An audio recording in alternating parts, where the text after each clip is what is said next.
네, 안녕하세요. 청각 박사 박성일입니다. 자, 오늘은요, 저번에 말씀드린 것처럼 회사별로 이제 이 보청기의 또 특징적인 부분들에 대해서 말씀을 드리도록 하겠습니다. 자, 이 영상 부분은요, 아주 지극히 주관적인 부분이니까 그 부분을 이제 참조하시고 여러분들이 선택을 하시면 될 것 같습니다. 저는 이제 혼합 보청기 여러 가지 오티코 보청기를 다 써봤기 때문에 저한테는 편할 수 있는데 또 다른 사람한테 불편할 수도 있고 뭐 그렇습니다. 그래서 그런 부분들에 대해서는 여러분들이 잘 꼭 또 생각을 해보시고 선택을 하시면 될 것 같고요. 먼저 일단 오늘은 포낙 보충기에 대해서 한번 설명을 한번 드리도록 해볼게요.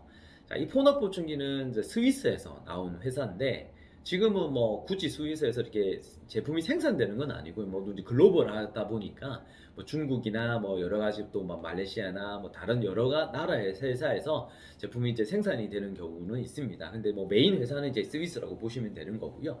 자, 이 포낙 보청기는요, 국영기업처럼 거의 뭐 국가에서 굉장히 많은 이 지원을 해주는 회사입니다. 스위스는 여러분도 아시죠? 뭐 시계로 되게 유명한 나라잖아요. 스위스란 자체가. 나라는 되게 작지만 굉장히 부강한 나라고, 그리고 좀 정밀한 어떤 기계들을 다루는 그런 나라다 보니까 이 보청기 부분도 아마 그쪽에서 좀 더 집중적으로 뭐 국가 차원에서 많이 밀어주는 산업군 같습니다. 그러다 보니까 후발주자긴 하거든요. 이제 포낙 제품이 뭐 시그니아랑 여러 가지 뭐 스타키 보청기나 뭐 다른 여러 가지 회사들보다는 좀 늦게 어떻게 보면 출발했을 수도 있는데 지금은 거의 뭐 전 세계적으로 가장 지점도 많이 생겼고 투자를 아무래도 많이 하니까 이름도 많이 알려지고 그리고 국내에서도 이제 여러분들이 많이 들어봤을 것 같습니다. 자, 이 포낙 보청기도 지금 여러 가지 브랜드가 있죠.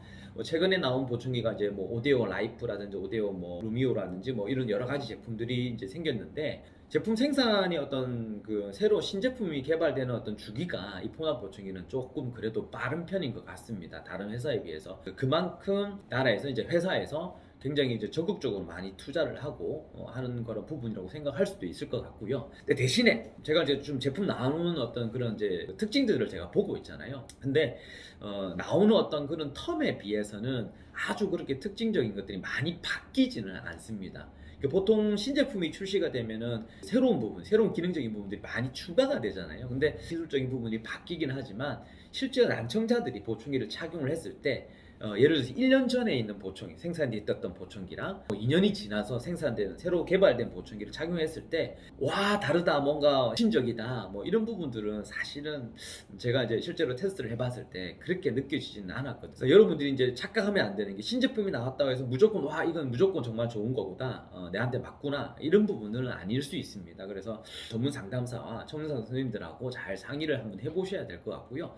근데 어찌됐든 기술 개발이 되고 있다는 것은 중요한 겁니다. 예, 그래서 그만큼 이제 보청기에 대해서 관심을 많이 가지고 더 많이 투자를 하고 있다는 뜻이니까요. 여러 가지 부분에서 한번 판단을 해볼 수도 있지만 제가 느끼는 포낙에 대해서는 아까 첫 번째 기술 개발이 이제 그래도 좀 자주 일어나고 신제품 출시가 자주 있을 수 있다라는 부분이고요. 포낙 제품의 제일 큰 장점은 뭐냐면요. 이 보청기라는 거는 웨이도로 이렇게 기도를 껴서 다른 외부적인 소리를 보청기에 있던 마이크를 통해서 내부적 스피커를 통해서 귀 안으로 들려주는 거잖아요. 그러다 보니까 일반적인 이런 작은 공간에서는 가능하고 뭐 목소리 이런 것도 괜찮지만 좀 넓은 공간 이런 데서는 듣기가 좀 되게 어렵거든요. 특히나 더 텔레비전 소리라든지 아니면 전화 소리나 이런 것들이 되게 어려운데 이 포낙 보청기가 앞서가는 부분은 뭐냐면은 이 블루투스 어떤 무선 수신 부분에서 좀 많이 앞서고 있습니다. 그래서 요즘에 뭐 70대 어르신들, 80대 어르신들조차도 핸드폰 같은 경우를 그냥 이렇게 받기보다는 뭐 블루투스를 통해서 청취하는 경우도 좀 있거든요. 그리고 아직까지 어렵지만 뭐 핸드폰 조작하는 부분들도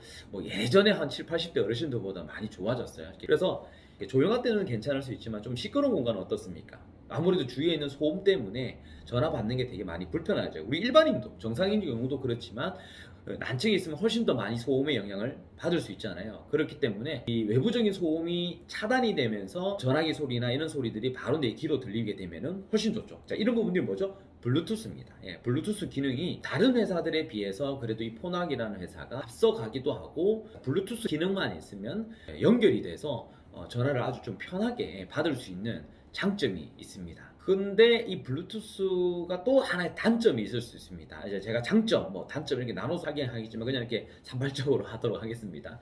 블루투스가 되게 장점이긴 한데요. 이게 우리 블루투스로 통화를 하다 보면 어떻죠? 상대방이 얘기하는 것도 잘 들어야 되겠지만 제가 얘기하는 소리도 상대방이 잘 들어야 되거든요. 그죠? 그래서 이렇게 조용한 공간에서는 다른 소음이 없으니까 잘 들을 수가 있습니다. 근데 자, 좀 시끄러운 공간이라고 생각해 볼게요. 상대방이 들어오는 소리는 외부 소리들이 이제 차단이 되니까 상대방의 전화기 소리가 내 귀로 바로 들리니까 상당히 잘 들립니다. 좋죠? 무슨 말인지 잘 알아듣기도 하고 뭐 대화가 됩니다. 근데 주위가 시끄럽기 때문에 제가 얘기하는 소리가 보청기는 마이크로 통해서 들어갑니다. 자, 근데 제가 그래 안녕하세요 하는 소리가 제가 얘기하는 소리가 마이크로 통해서 그 상대방이 듣겠죠. 만약에 근데 주위가 너무 시끄러워요. 그러면 제가 안녕하세요라는 말이 여기 들리지만 여기 시끄러운 소리도 같이 들리겠죠. 이 마이크가 있으니까. 자, 그러면 어떻게 될까요? 상대방이 전화를 통해서 저한테 들어오는 소리는 아주 깨끗하게 다른 잡음 없이 잘 들리지만 제가 얘기하는 소리가 상대방이 잘 들리는 게 잘 안 되더라고요. 이 갤럭시나 이런 거 보면은 이어버드처럼 된 거 있거든요. 그런 부분하고 이제 똑같은 어떤 구조인 거예요. 마이크의 이 특징적인 부분들이 이게 말하는 사람의 어떤 말소리만 좀 탐지를 해서 상대방에 들려줘야 되는데 아직 그 부분이 기술적인 부분이 좀 아직은 미진한 것 같고요.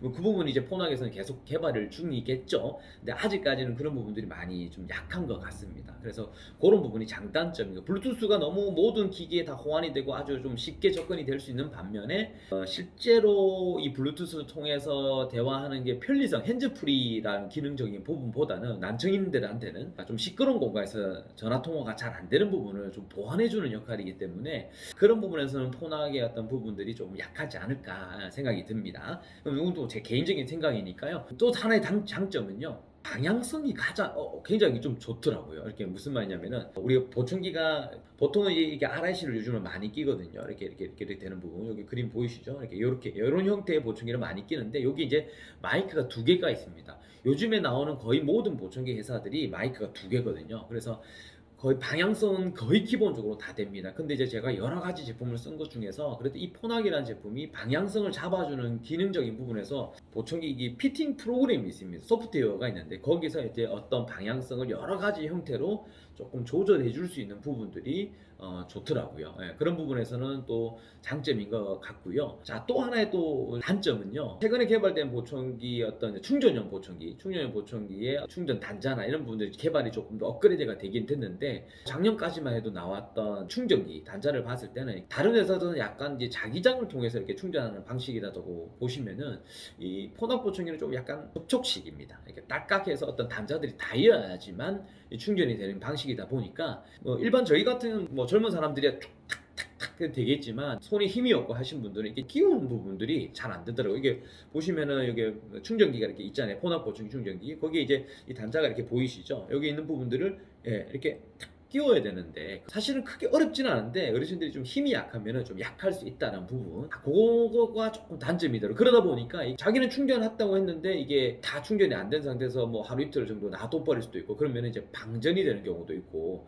그러면 보청기가 손상이 되고 고장률이 좀 자주 일어나거든요. 그래서 다른 거는 괜찮은데 이런 부분들이 좀 많이 단점이었던 것 같습니다. 그래서 이제 이 폰학 보청기에 대해서 오늘 말씀을 드렸는데요. 아까도 말씀드렸듯이 굉장히 주관적인 부분이라고 말씀을 드리고 그리고 폰학에 여러 가지 어떤 보청기의 장점들이 있을 수 있습니다. 그리고 뭐 단점들도 있을 수 있는데 제가 느끼는 어떤 장단점은 이런 부분들이 좀 가장 많고요. 다음에는 또 한사톤 보청기 또 다른 여러 가지 보청기에 대해서 말씀을 드릴 건데 여러분들이 한번 또 고민을 잘 해보시고 선택을 잘 하셨으면 좋겠습니다. 네, 오늘은 여기까지입니다. 감사합니다.